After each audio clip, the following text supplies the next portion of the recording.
ഇത് കൃഷി വിജ്ഞാന കേന്ദ്രം ശാന്തൻപാറയുടെ ഒരു മുൻനിര പ്രദർശനത്തോട്ടമാണ്. ഇത് നമ്മൾ ഇവിടെ ഡെമോൺസ്ട്രേറ്റ് ചെയ്യുന്നത് കൽപ്പവർദ്ധിനി എന്ന് പറഞ്ഞാൽ തെങ്ങിന് നമ്മുടെ മണ്ണിലെ അമ്ലത്വം കാരണം potassium, magnesium, zinc, boron, sulphur എന്നീ മൂലകങ്ങളുടെ അഭാവം കൂടുതലായിട്ട് നമ്മുടെ മണ്ണിൽ കാണപ്പെടുന്നുണ്ട്. അത് കാരണം ഈ മച്ചിങ്ങ പൊഴിഞ്ഞു പോവുക, അങ്ങനെ പല പ്രശ്നങ്ങൾ. അതേപോലെ തെങ്ങിന്റെ വളർച്ച മുരടിച്ച് നിൽക്കുക, അതിന് ഉൽപാദനശേഷി കുറയുക, അതാണ് കണ്ടുകൊണ്ടിരുന്നത്. അപ്പൊ കർഷകർ പൊതുവേ പറഞ്ഞുകൊണ്ടിരുന്ന കംപ്ലൈന്റ് ആണ്. അപ്പൊ നമ്മൾ CPCRI ഡെവലപ്പ് ചെയ്ത കൽപ്പവർദ്ധിനിയാണ് ഇവിടെ ഡെമോൺസ്ട്രേറ്റ് ചെയ്തത്. ഇത് നമ്മൾ ഒരു പ്രാവശ്യം നേരത്തെ കഴിഞ്ഞ വർഷം നമ്മളിത് 2 ഡോസായിട്ട്, അതായത് 250 ഗ്രാം ഒരു തെങ്ങിന് കൊടുത്തു. അപ്പൊ അതിന്റെ ഡിഫറൻസ് നമുക്കിവിടെ കാണാം. അപ്പൊ കർഷകനോട് തന്നെ ചോദിക്കാം അത് ചെയ്തിട്ട്.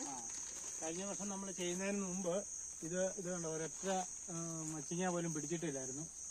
എന്നാൽ 2 പ്രാവശ്യം കൊടുത്തതിന് ശേഷം ഇതിൽ നല്ല രീതിയിൽ ഇതിന് മച്ചിങ്ങ പിടിക്കുകയും അതിന്റെ കായ്ഫലം ഉണ്ടാവുകയും ചെയ്യുന്നുണ്ട്. വേറെ ഈ മഞ്ഞപ്പൊക്കെ മാറുകയും ചെയ്തു. ഒത്തിരി വ്യത്യാസം, നല്ല പച്ച കളറായി മൊത്തത്തില്. പിന്നെ അവിടെയൊക്കെ ഇച്ചിരി വെള്ളത്തിന്റെ ചെറിയ പ്രശ്നമുള്ളതുകൊണ്ടാണ് അവിടെ ഇച്ചിരി വളർച്ച കുറവ്. അത് ഈ മഗ്നീഷ്യത്തിന്റെ കുറവൊക്കെ ഈ ഓലകൾ മഞ്ഞിച്ചില്ല അന്നത്തെ ആ പ്രശ്നമൊക്കെ മാറി.